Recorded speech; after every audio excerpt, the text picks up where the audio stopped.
High dear viewers, நம்ம Tamil film industry பார்த்திங்கன்னா இரண்டு ஜாம்பவான்களை, அதாவது மியூசிக் ஜாம்பவான்களை இந்த மூவி வேர்ல்டுக்கு கொடுத்துருக்கு. ஒருத்தர் வந்து master Ilaiyaraaja without a doubt, and other person is இசை புயல் ஏஆர் ரஹ்மான். ஆனால் எல்லார் மனசுலையும் ஒரு கேள்வி இருக்கும், இவங்க ரெண்டு பேரில் யார் கிரேட் அப்படின்னு சொல்லிட்டு. ஆனால் ரெண்டு பேருமே ஈக்குவலி டேலண்டட். ஏஆர் ரஹ்மான் பார்த்தீங்கன்னா he has won, nobody has done that. அவர் நமக்கு Oscar awards, golden Globe awards எல்லாம் வின் பண்ணி கொடுத்துருக்காரு. வேறஸ் இளையராஜா பார்த்தீங்கன்னா 80s ஒரு கலக்கலக்குன ஒரு music director. 80s even 70s கூட சொல்லலாம். ஒரு டிஃப்ரெண்ட், ஒரு மண் வாசனை, வில்லேஜ் ஃபீல் கொடுக்குற ஒரு மியூசிக் கொடுத்து எல்லாரையும் திரும்பி பார்க்க வச்ச ஒரு மியூசிக் டைரக்டர், மியூசிக் கம்போசர். ஆனால் ஒரு வித்தியாசம் பார்த்தீங்கன்னா, இளையராஜாவோட மியூசிக் இன்றைக்கும் it's popular among the masses. இப்பயும் பார்த்தீங்கன்னா எல்லாரும் they are listening. It's so soothing to the heart. Okay, ஒரு மனசை நெகிழ வைக்கிற இது. வேறஸ் ஏஆர் ரஹ்மான் பார்த்தீங்கன்னா ஃப்ரம் 92 to 2000 அவருடைய பெஸ்ட் டைம்னு சொல்லலாம். வாட் எவர் அந்த மைடாஸ் டச் அப்படின்வாங்க, தொட்டது துலங்கும் அப்படின்வாங்க. அந்த மாதிரி he gave very big hits. I may not be a big fan, but really I enjoyed his music. Understand? So அந்த மாதிரி இருந்தது. ஆனால் அது it took a bit of immediately Ilaiyaraaja music you can connect to it. But AR ரஹ்மானோட music கொஞ்சம் time எடுத்து அப்புறம் connect பண்ணணும். பட் இப்போது அந்த பழைய மியூசிக் ஆர் ஏஆர் ரஹ்மானோட அந்த 90s மியூசிக்கை கேட்டால் இந்த 80s இளையராஜா மியூசிக்கோட ஈக்குவலாக இருக்கான்னா எனக்கு ஒரு கொஷின் மார்க் தான். ஓகே, ஏன்னா தீஸ் டேஸ் பீப்புள் எல்லாருமே வந்து இளையராஜாவோட மியூசிக்கை ரொம்ப கேட்குறாங்க.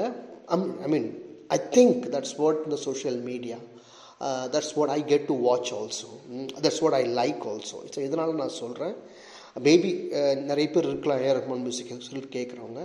ஸோ அதை வந்து திருப்பியும் இப்போயும் ஒரு 90s இல்லை அவர் 2000 போட்ட மியூசிக்கோ இப்போயும் பாப்புலராக இருக்கா அப்படின்னா ஒரு பெரிய கொஷின் மார்க் தான். ஸோ அவருடைய அந்த பாப்புலாரிட்டி முடிந்துச்சா இல்லையா, ஓகே அப்படின்றது music wise, talent wise maybe both are equal. இந்த லாஞ்சவிட்டி அப்படின்வாங்க, இந்த எவ்வளோ நாள் நீங்கள் வந்து இந்த சக்ஸஸ்ஃபுல்லாக இருந்தீங்க அப்படின்னு சொல்லிட்டு. ஸோ அதில் பார்க்கும்போது எனக்கு ஒரு நாச் கொஞ்சம் இளையராஜா மேலே இருக்கிற மாதிரி தோணுது. ப்ளஸ் இப்பயும் பார்த்தீங்கன்னா இளையராஜா ஈவன் 2020s கூட ஒரு வருஷத்துக்கு ஒரு 8 to 10 ஃபிலிம்ஸ் பண்ணுறாரு. whereas that graph for A R Rahman has come down. I think he's not doing, அவர் வந்து ஒரு 3-4 ஃபிலிம்க்கு மேலே பண்ணலை. ஸோ இனிஷியலாக 2000 வரைக்கும் நல்லா பண்ணியிருப்பார். அதுக்கப்புறம் வந்து பாபா படம் அந்தளவுக்கு மியூசிக் யாருக்கும் பிடிக்கல, எனக்கு பிடிக்கல. Maybe after that in couple of films he rework, I mean அவரையே அவர் ரீஇன்வென்ட் பண்ணிட்டார். And then he went to Hollywood. இங்கே அந்த அளவுக்கு கான்சன்ட்ரேட் பண்ணல, அப்பப்போ ஏதாவது ஒரு மூவி பண்ணிகிட்ருப்பார். 2010, 11, 12 அந்த டைம்லேயும் அந்த அளவுக்கு இல்லை. So by the time many music directors came in. இப்போது பாப்புலராக இருக்காரா அப்படின்றது எனக்கு ஒரு கொஷின் மார்க்கு தான். மேபி அதுக்காக தான் எனக்கு என்ன படுதுன்னா, இளையராஜா ஏஆர் ரஹ்மானை விட, ஏன்னா இப்பயும் we are able to relate to Ilaiyaraaja's music. Plus இப்பயும் அவருக்கு டிமாண்ட் இருந்துக்கிட்டே இருக்குது.